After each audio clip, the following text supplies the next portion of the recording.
Dr. Swasti Rao, Mark says that this is an equilibrium that has perhaps been achieved, and it's going to be some sort of tightrope that has to be walked by both sides in the coming years. How do you see this really? And do you see the far right gaining more ground now, considering considering the external factors that have been influencing the European politics?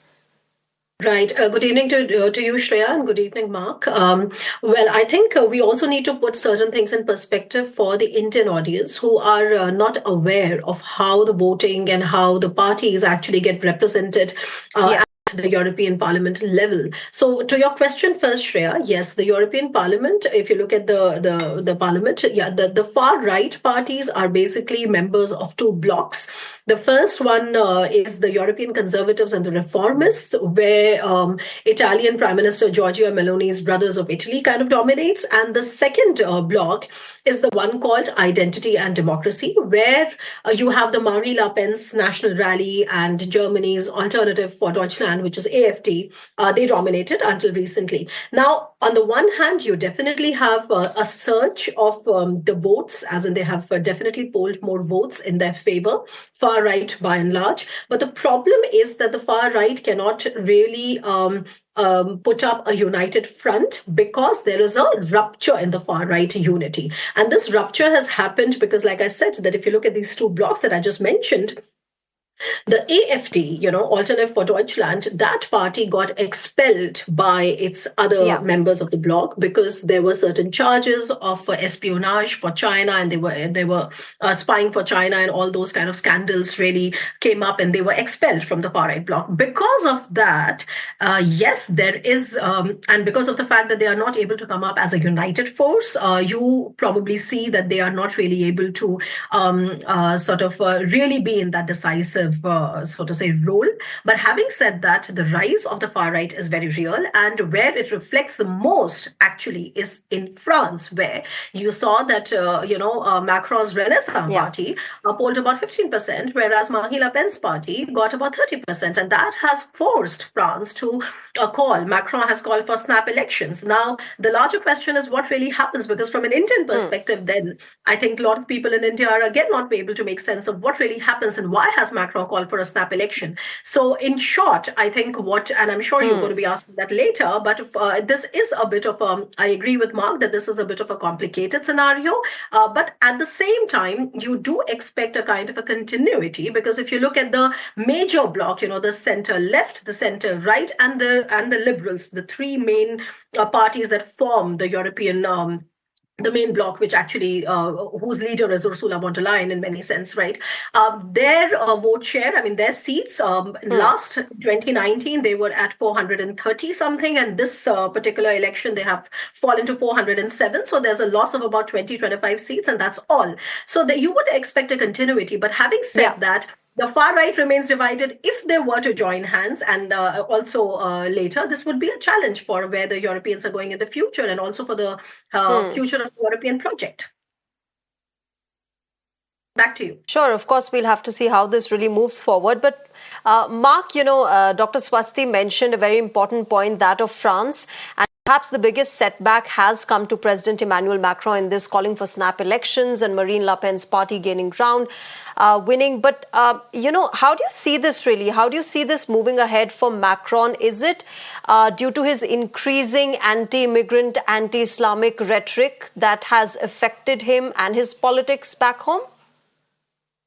Well, that's one element of it, but I think also he might be thinking that he might be able to pull off some sort of a big surprise here, and I think he might be wrong about that, in the same way that it might have been a mistake of Sunak in the United Kingdom to call a snap election or a quick election. I think the forces against Macron are so strong now that he will face a heavy defeat. But then I agree with Dr. Swasti as well that this is the moment has not come yet for the right-wing parties. The centrist parties are still a majority in the European Parliament, but they are gaining momentum, and we saw a big thing happen today when talking in France, that one of the mainstream centrist right parties were saying they want to form an alliance with Le Pen, and that's a big thing, since the centrist parties has always before saying that they will never form an alliance with Le Pen.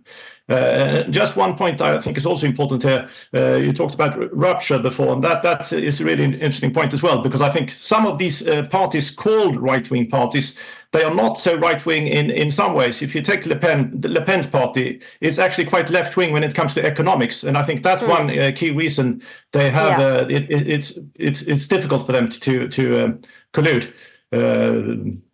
So that's another point. I think that is not coming across when we always talk about far right. It's that I think that's a smear label sometimes. Sometimes it's actually appropriate, but sometimes it's used for political reasons. Yeah, which is also something, Dr. Swasti Rao, you could perhaps clarify for our viewers how we see far right here in India and how it really differs when we see it in European countries or in America even. Very stark differences between the two ideologies here and there. I think what really the far right stands for in Europe, see, you have to understand a couple of things. So I told you that there is already a conservative bloc. Okay, so the conservative bloc is perhaps, you would argue that they would have more capitalist tendencies and they would not be so like a typical liberal or a center-left bloc. But the far right has a different kind of a characteristic in Europe, which came into, so to say, force, or which started gaining support because of a certain thing that happened in 2015, 2016, which was the peaking of the refugee crisis. And because of the peaking of that refugee crisis, where after the Arab Spring turned to Arab winter, and you had the uncontrolled migration coming into Europe, European societies, and also changing so many cultural things and the societal things and a whole host of things, and we have spoken about it earlier as well. You saw the rise in the far right, which started to capitalize on the European identity, that started to capitalize on closing down borders and immigration, etc., etc. Just a little bit of a difference that I'd like to highlight for the Indian viewers, because now you have in Europe, now when you say that the far right remains divided, it is not just about the fact that the AFD got expelled from the far right bloc. That's, of course, is one characteristic. There are other characteristics also. And I'll tell you what those other characteristics are. The fact is that they also remain divided on the question of European security and Ukraine and Russia. So on the one hand, you have, raging, glorious far-right performances by Giorgia Meloni and by Marine Le Pen, who are very, very pro-Ukraine, who are very, very, pro-European security. On the other hand, you have parties, for example, like Hungary's Viktor Orban's party, which is also far-right.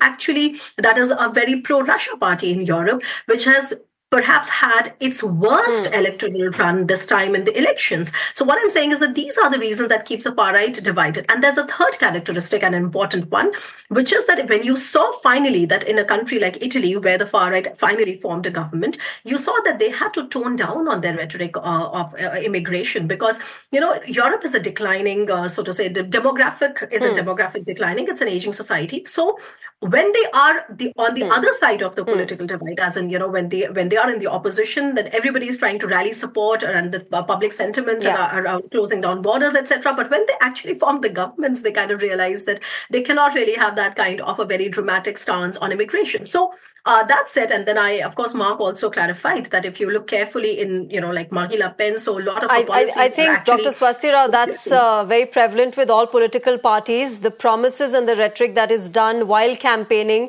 and then when you assume power, it becomes very different, and the realities and the considerations that you have to work around with when you're in power.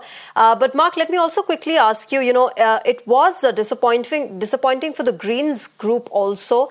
How do you see that really, that declining role of the Greens political group, perhaps the wars, the post-COVID era, the illegal immigration, the cost of living crisis, all of that has it at all contributed to, a decreasing concern for the environment?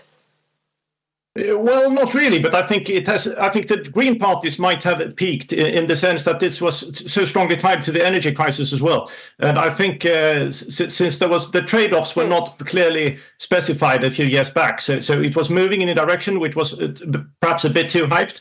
And closing down nuclear power plants, many people have regretted that now. And then when they were not talking about the Russian dependence on Russian oil. All this sort of is tied together. So I think that perhaps the Green parties, they took things a little bit too far, not talking about the trade-offs, and people have been a little bit turned off by that.